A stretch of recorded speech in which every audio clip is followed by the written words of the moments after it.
Hello students, good evening. I welcome you all to NS and lights. और हमारा जो NCERT का जो हम सीरीज करते हैं जिसमें हम डेली 10 क्वेश्चंस करते हैं। So let's start about our class today.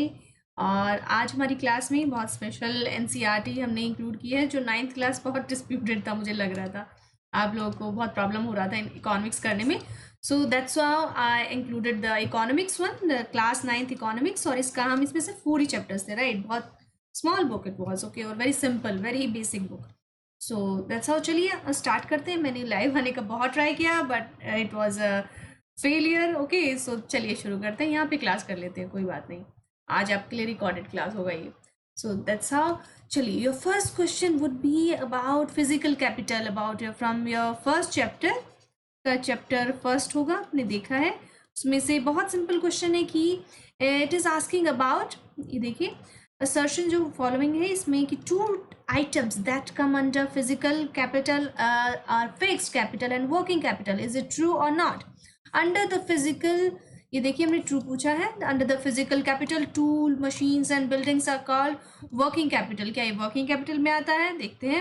Under the physical capital, raw materials and money in hand are called physical capital. Okay, so is it true or not? चलिए देख लेते हैं। Right answer would be one only. Okay, सिर्फ यही हमारा true है, बाकी दोनों गलत हैं। तो डिस्कस कर लेते हैं। Two items that come under, देखो फिजिकल मीन्स जो दिखता है हमको, राइट। फिजिकल वही होगा ना, टेंजिबल, इंटेंजिबल। सो ये फिजिकल कैपिटल में वही चीज आती है। तो फिक्स्ड कैपिटल होता है जो लॉन्ग टर्म चलता है, राइट।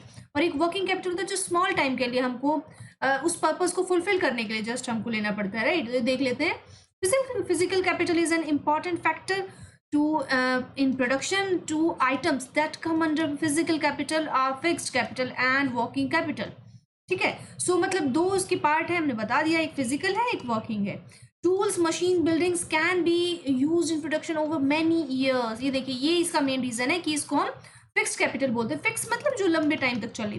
फिक्स डिपॉजिट होता है ना कि लॉन्ग टाइम के लिए आपके, मतलब वो 15 ईयर्स, 20 ईयर्स ऐसे, इसके लिए आप करते हैं फिक्स डिपॉजिट भी। तो फिक्स्ड कैपिटल मीन्स जो हमारे पास मनी के फॉर्म में है, जो हमारे पास वैल्यू के फॉर्म में, जिसका कोई वैल्यू होता है, राइट, उसको हम कैपिटल बोलते हैं, जिसको हम कैश कर सकते हैं।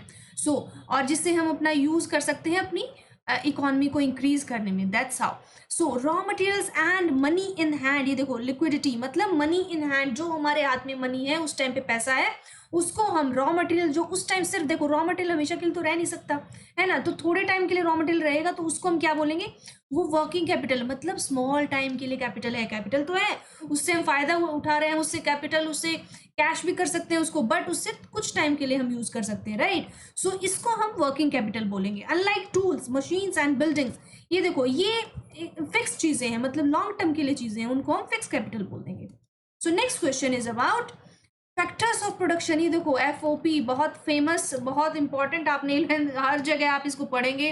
लैंड, लेबर, कैपिटल, एंटरप्रेन्योर, ये कुछ पार्ट्स हैं बिजनेस के जो हम यूज कर लेंगे कि इसके बिना हमारा नहीं हो सकता है, राइट। कोई भी हमारा जो पार्ट है, मतलब इकोनॉमी में जब भी हम डेवलप करते हैं, कोई बिजनेस करते हैं, तो बिजनेस में हमको सबसे पहले ये 4 चीजें चाहिए, तभी हमारा कोई बिजनेस स्टार्ट होता है, राइट। सो ये हमारे लिए फैक्टर्स ऑफ प्रोडक्शन होंगे। और इन फैक्टर्स के लिए रिलेटेड है हमारे next question. Two items that come under physical capital are fixed capital and working capital. क्या ये सही है? I think it's same question, it's repeated question, repeated one. तो चलिए नेक्स्ट क्वेश्चन पे चलते हैं। हाँ जी, सेम क्वेश्चन है।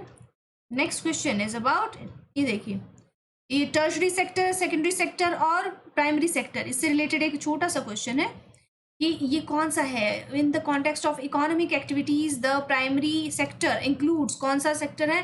प्राइमरी सेक्टर में क्या आता है? एक होता है प्राइमरी, एक होता है सेकेंडरी, एक होता है टर्शरी, राइट। तो इसमें हमारी कौन कौन सी आएंगी, हमको हमारा जो इसका बेस है वो मैं आपको समझाऊंगी किस लिए हम इसको प्राइमरी बोलते हैं। फॉरेस्ट्री हो गया, animal husbandry, trade and transport, mining, ठीक है।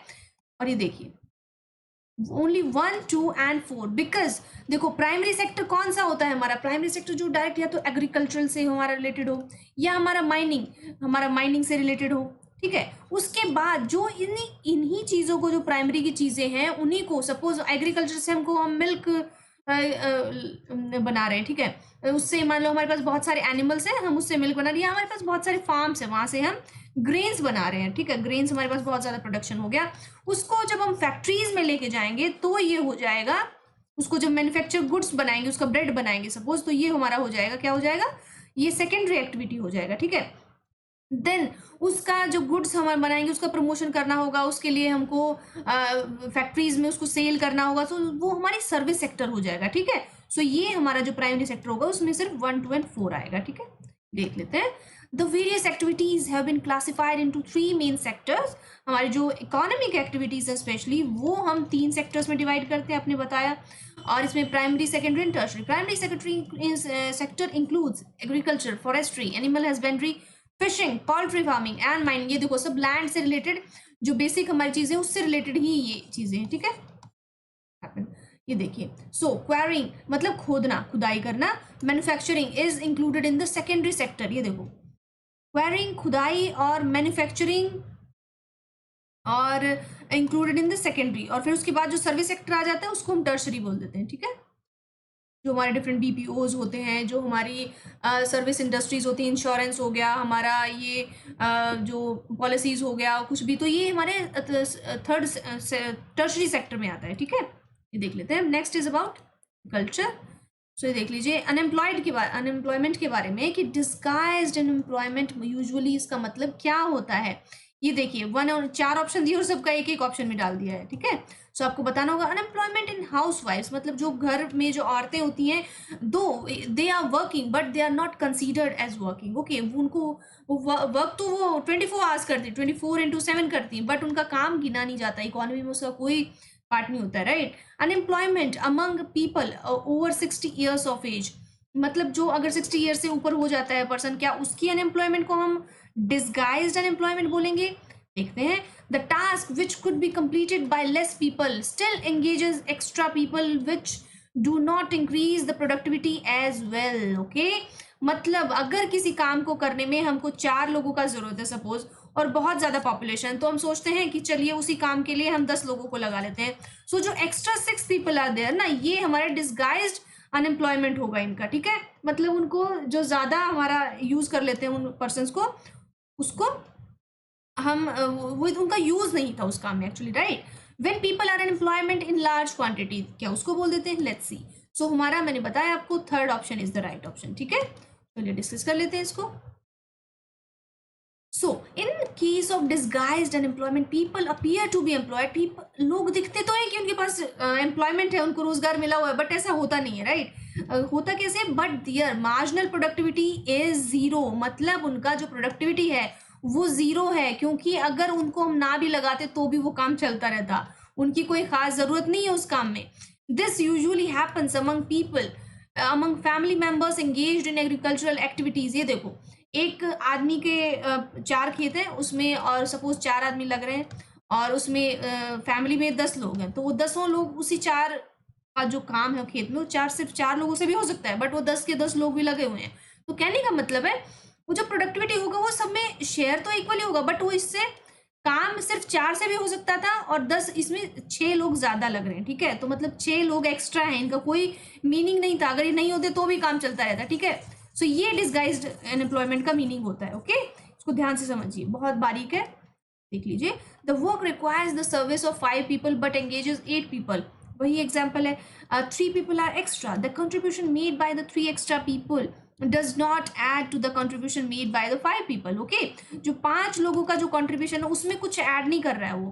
if 3 people are removed and the productivity of the field will not be declined, उसमें कोई फर्क नहीं पड़ेगा। the field requires the service of 5 people and 3 extra people are disguisedly employed, ये meaning है उसका, ठीक है। मतलब जो एक्स्ट्रा लोग लगे हुए हैं उसको हम डिस्गाइजली एम्प्लॉयड बोलते हैं, ठीक। ये देखिए, ये भी हम आपको बता दें, जैसे हमारा मनरेगा है, मनरेगा का एग्जांपल मैं देती हूँ। मनरेगा में क्या होता है कि जरूरत होती है कि हम वो काम 50 लोगों से हो सकता है, बट वो क्योंकि वो लोग गरीब हैं, गवर्नमेंट को वेलफेयर, हमने कल डिस्कस किया था, वेलफेयर पॉलिसीज के अकॉर्डिंग गवर्नमेंट को इंक्लूड करना पड़ता है सबको, वो सर्विसेज और फ्री में जो सर्विस है वो देना पड़ता है। तो उसको उसके बहाने से गवर्नमेंट ये भी कह देगी कि हमने आपको रोजगार भी दिया 100 दिनों के लिए, और वो जितने और भी 200 लोग थे 50 लोगों की जगह, अगर 250 लोग लगे हुए हैं और सेम काम सेम उतना ही गड्ढा खोदना है, तो वो जो एक्स्ट्रा 200 पीपल है, दे आर डिसगाइज्ड एम्प्लॉयमेंट। ये भी अनएम्प्लॉयमेंट का पार्ट होगा जो कंट्री में अभी हमने पढ़ा था ना लास्ट ईयर की, हमारा 7% अनएम्प्लॉयमेंट टच हो गया है, तो ये उसी का पार्ट होगा, ठीक है। In the context of Mahatma Gandhi national rural employment guarantee MG NREGA 2005, ये नरेगा का मैंने बताया, कंसिडर द फॉलोइंग स्टेटमेंट, इससे रिगार्डिंग ही हमको ये स्टेटमेंट बताना है। The act provides 100 days assured unemployment employment every rural to every rural household. क्या ये है, चलिए देखते हैं। 1/3 of the proposed jobs would be reserve for women. क्या ऐसा कोई आरक्षण मिलता है जो औरतें होती वुमेन्स को, स्पेशली इसमें मनरेगा में, क्या ऐसा कोई आरक्षण है? चलिए देखते हैं। Let's discuss about it. Under the program, if an applicant is not provided employment within 30 days, he will be entitled to a daily unemployment allowance. Okay, मतलब अगर इस प्रोग्राम के अंडर अगर कोई एम्प्लॉयमेंट जिसको 30 दिन के अंदर नहीं मिलता है, कोई जो अलॉटेड है उसको, और तो वो क्या होगा, वो डेली अनएम्प्लॉयमेंट अलाउंस उसको मिलेगा। ऐसा कोई प्रोसीजर है गवर्नमेंट की तरफ से? Let's discuss about it.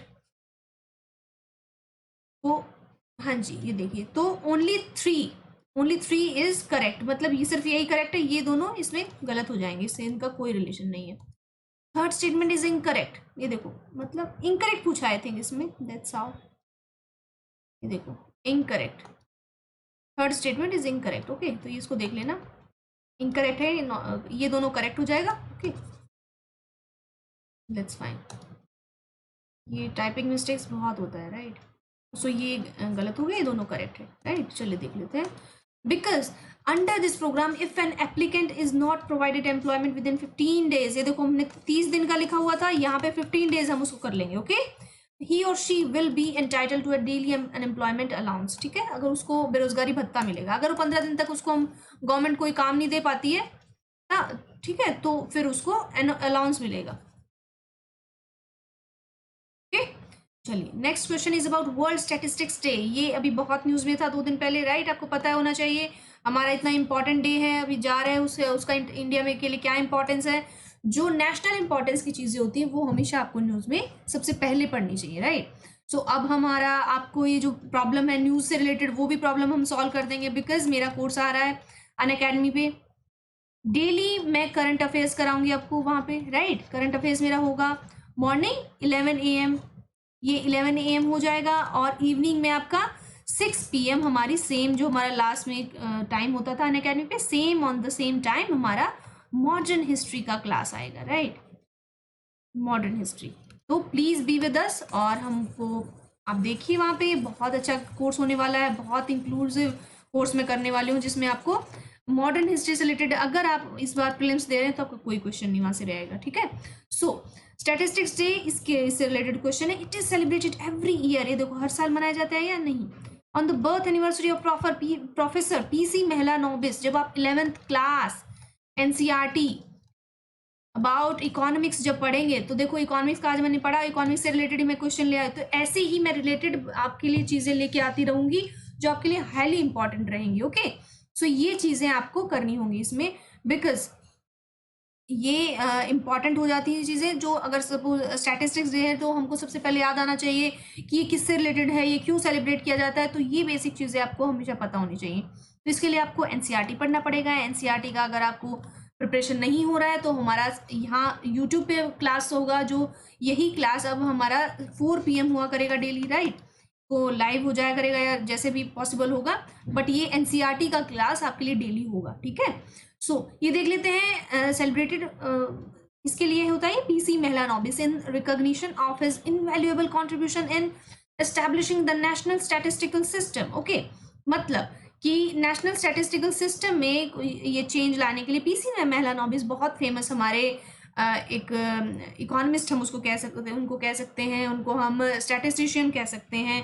उन्होंने ही इंडिया में स्टैटिस्टिक्स को एक नया डोमेन, एक नया स्ट्रक्चर दिया था, ठीक है sir. So the theme for the statistics day 2020 is the sustainable development goals. क्या ये हो सकता है? चलिए देख लेते हैं। So yes, both of the statements are correct. तो इस बार का थीम भी हमारा ये है, और ये तो मैंने बता ही दिया कि ये तो करेक्ट है, राइट। चलिए देख लेते हैं। The government has been celebrating the Statistics Day to popularize the use of statistics in everyday life and sensitize public on how statistics help shaping and framing policies for the welfare of people, right? कि लोगों के welfare के लिए कैसे ये हमारी जो statistics है वो कैसे हम उसको यूज कर सकते हैं, तो उसके लिए गवर्नमेंट उसको उसकी तरफ थोड़ा ध्यान ले जाने के लिए ये जो दिन है, जो डेज है, वो मनाती रहती है। देखो, अगर किसी डे का कोई मतलब नहीं है, किसी के लिए कोई बेनिफिट नहीं है, तो वो डे क्यों सेलिब्रेट करेगा? ओके, सो अगर हमारे पास हम स्टैटिस्टिक्स का डे सेलिब्रेट कर रहे हैं तो उसका मतलब है कि वो किसी न किसी तरह से हमारी जो मासेस है, हमारी पब्लिक है, उसके लिए किसी न किसी तरह से बहुत इंपॉर्टेंट है। ओके, सो देख लेते हैं। It is celebrated every year on the birth anniversary of PC Mahalanobis on 29th June in recognition of his invaluable contribution in establishing the National Statistical Day statistical system. Okay, तो इसके लिए हमको जो 29th of June है उस दिन हम celebrate कर देते हैं, मतलब डे बिफोर येस्टरडे ये था, 29th ऑफ जून को हमने सेलिब्रेट किया। ठीक है, तो this year due to the global pandemic the statistic day 2020 was celebrated through video conferencing. Okay, मतलब ये वीडियो कॉन्फ्रेंसिंग आपको पता है, जितने भी हमारे सेमिनार हो रहे हैं वो वेबिनार में चेंज हो गए हैं, यू शुड नो, वेबिनार बदल गए हैं वो। Okay, the theme of statistics day was sustainable development. Okay, SDG goal 3 कौन सा है? मैंने आपको 4 बताया था, एजुकेशन से रिलेटेड है। तो ऐसे ही आपको जो जितने भी गोल्स हैं वो by the name by heart आपको याद होने चाहिए, राइट? आप मतलब सस्टेनेबल गोल्स तो कहीं भी लिख देंगे, किसी भी मेंस के आंसर में कभी गलत नहीं होता है। जैसे आप महात्मा गांधी का कहीं कोट लिखेंगे तो कहीं गलत नहीं माना जाएगा, वैसे ही सस्टेनेबल गोल्स अगर आप याद कर लेते हैं, देर आर 17 गोल्स। ओके, आप प्लीज याद कीजिए, और कहीं किसी भी मेंस आंसर में पेपर 2, पेपर 3 और ऐसे में इवन बहुत यूज होता है इसका। ओके, कहीं भी डालेंगे कभी गलत नहीं होगा।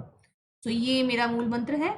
चलिए इसी के साथ, ensure healthy lives and promote wellbeing for all at all ages. ठीक है, जो 3rd गोल है वो ये कहता है, और 5th गोल हमारा achieve gender equality and empower all women and girls, ये हमारा 5th गोल हो जाएगा। तो 5th गोल हमारा वुमेन से रिलेटेड है और जेंडर इक्वालिटी। ओके, सो ये हमको देखना है। चलिए नेक्स्ट है। सो ये क्वेश्चन हो गया।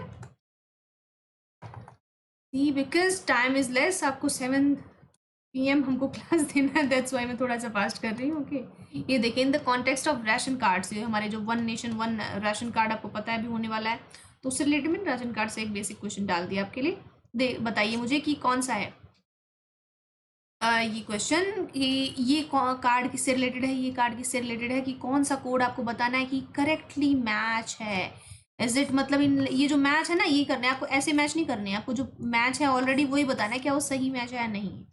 चलिए, हमारा राइट आंसर है इसका all of the above. Okay, जो हमारे सब के सब जो मैच है ये करेक्टली मैच है। अंत्योदय कार्ड होते हैं, उसका मतलब क्या? Antyodaya means unto the reach unto the last, मतलब जो सबसे नीचे होते हैं सब तक पहुंचना वो चीज। इसके लिए हमारे दीनदयाल उपाध्याय, उन्होंने ये चीज दिया था। दीनदयाल उपाध्याय जो हमारे थे, बहुत बड़े फेमस हमारे जो हिस्टोरियन थे पुराने समय पे, और उनके नाम पे बहुत सारे चेंजेस हुए हैं। अभी आई थिंक जो मुगल सराय स्टेशन है वो भी दीनदयाल उपाध्याय के नाम पे चेंज हो गया है, if I am not wrong, please go and check, एक बार चेक कर लीजिए, बिकॉज फैक्ट्स कभी भी चेंज हो जाते हैं तो इतना माइंड में याद नहीं रहता है, राइट? सो बहुत सारी हमको, जैसे ही हमको ये वर्ड याद आ जाएगा ना, तो वैसे ही हमको उससे रिलेटेड फेमस पर्सनैलिटीज भी याद आ जानी चाहिए। ओके, सो BPL cards, BPL means below poverty line. Okay, above poverty line, ये हो गया BPL कार्ड, जो हमारे आई थिंक पिंक कार्ड्स होते हैं, I don't know, back then in 2010 और इससे पहले भी हमारा पिंक कार्ड्स होते थे। आई थिंक ये बिलो पावर्टी लाइन के लिए होता है एग्जैक्टली। फॉर ऑल अदर्स ये सब ठीक है, ठीक है। So for the poorest to the poor, गरीबों के भी गरीब, उनके लिए होता है अंत्योदय कार्ड्स। ओके, सबसे गरीब जो होते हैं। So there are 3 kinds of ration card. Ration card 3 तरह के होते हैं। सो मेनली ये तीनों है इसमें। So that question is about ration cards. और हमारा अब हमारे जो प्राइम मिनिस्टर है, रिस्पेक्टेड प्राइम मिनिस्टर, उन्होंने बोला है कि अभी हम जो राशन कार्ड है उसको हम 1 नेशन 1 राशन कार्ड कर देंगे। मतलब जितने भी हमारी ज़रूरतें होंगी, वेदर इट इज़ आधार, जो भी हमारे पैन कार्ड, सब कुछ हम एक कार्ड से रिलेट कर देंगे उसको, और फिर उसमें चेंज नहीं आएगा बार बार। ये देखो हमारा पीडीएस सिस्टम में सबसे बेटर जो हमारा स्ट्रक्चर है वो उड़ीसा का स्ट्रक्चर था, राइट? ये सबसे फेमस है इसके लिए। सो प्लीज़ इसके लिए भी आपको लिखना होगा पेपर 3 में। ओके, बहुत अच्छे से आपको पढ़ना है ये सब चीज़ें, और हम आपको पढ़ाएंगे। पूरा सिलेबस हम कराएंगे आपको, डोंट वरी अबाउट दैट। चलिए चलते हैं। What are the correct combinations in terms of different schemes and their targeted groups introduced in the context of food security by the government of India?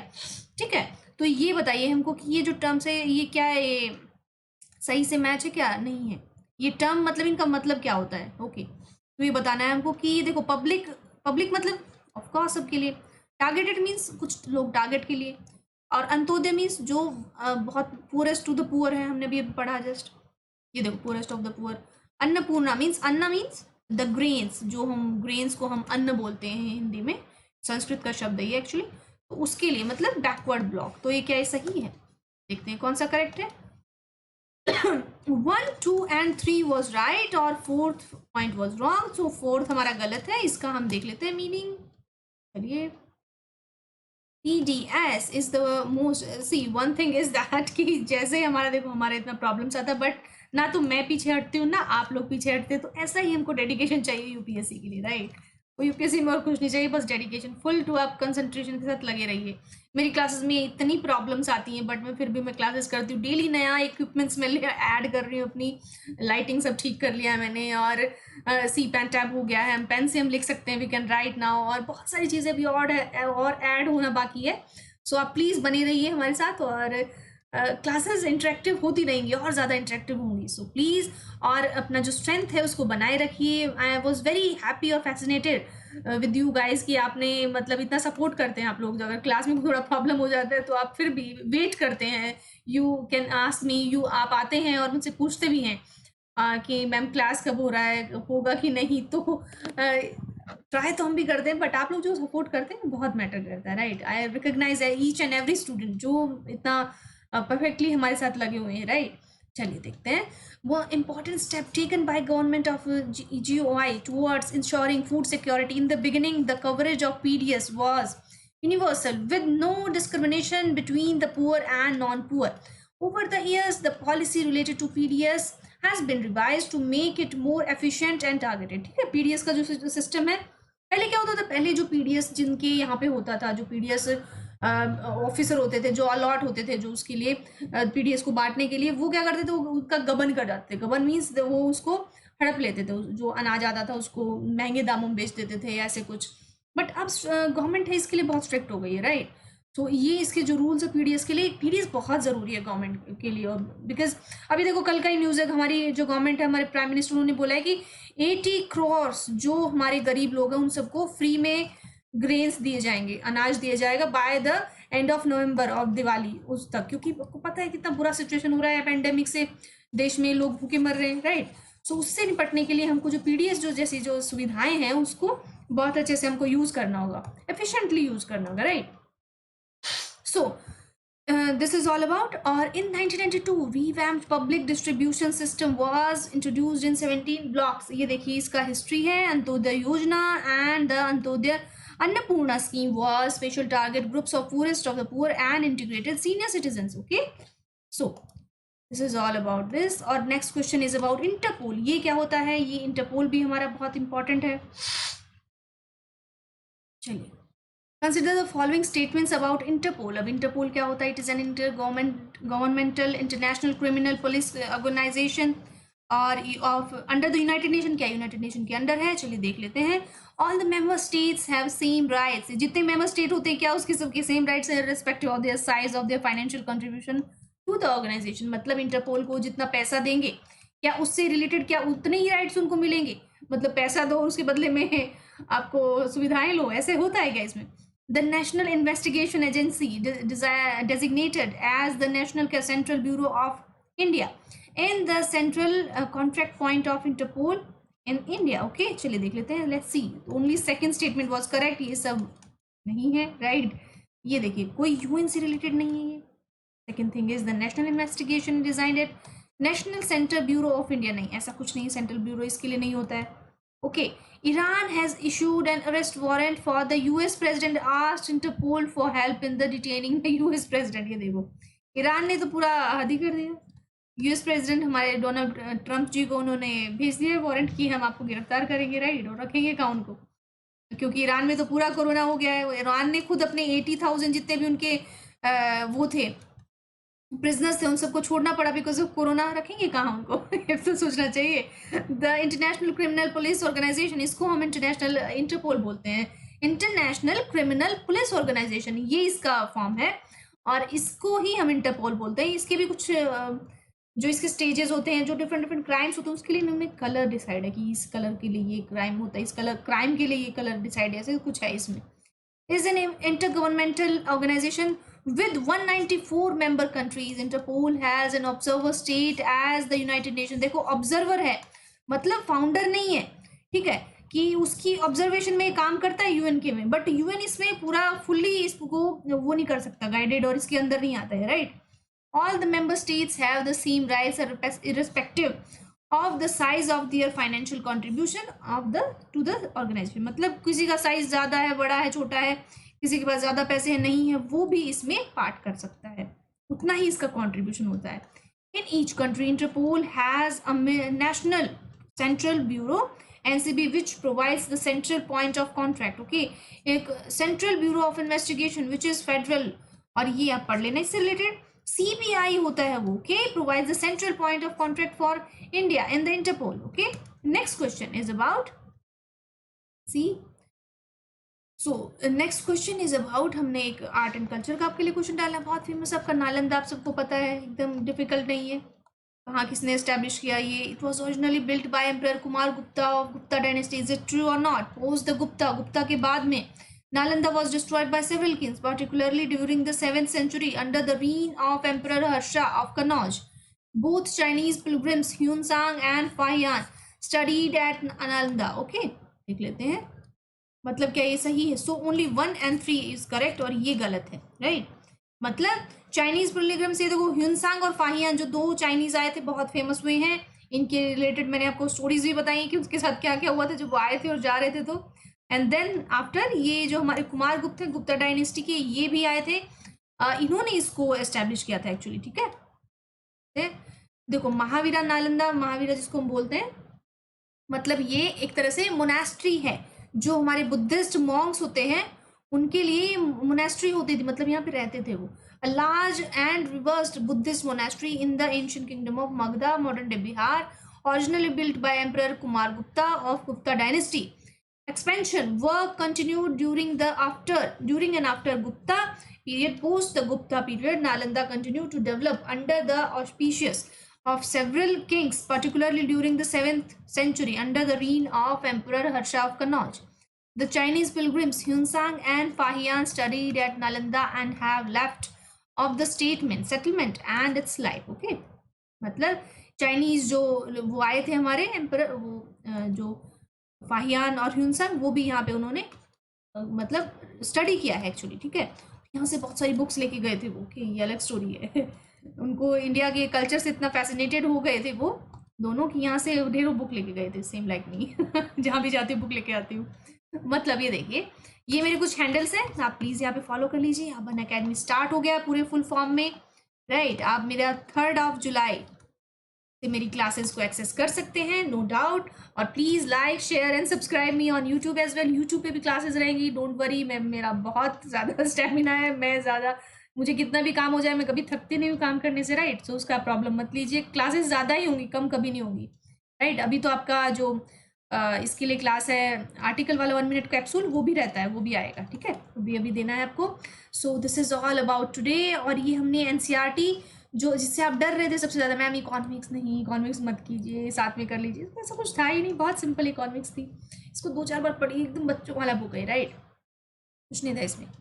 So this is all about today. और ये हमारा आज का evening का class होता है। हो सके तो मैं लाइव आ जाऊँगी और आपको इन्फॉर्म कर दूँ जैसा भी हो, क्योंकि लाइव के लिए अभी कुछ चेंजेस हो गया एक्चुअली। यूट्यूब में जिस प्रोसेस से मैं आती थी वो प्रोसेस ही चेंज हो गया, तो दैट्स हाउ ये कुछ problems I. So this is all about today. Thank you so much.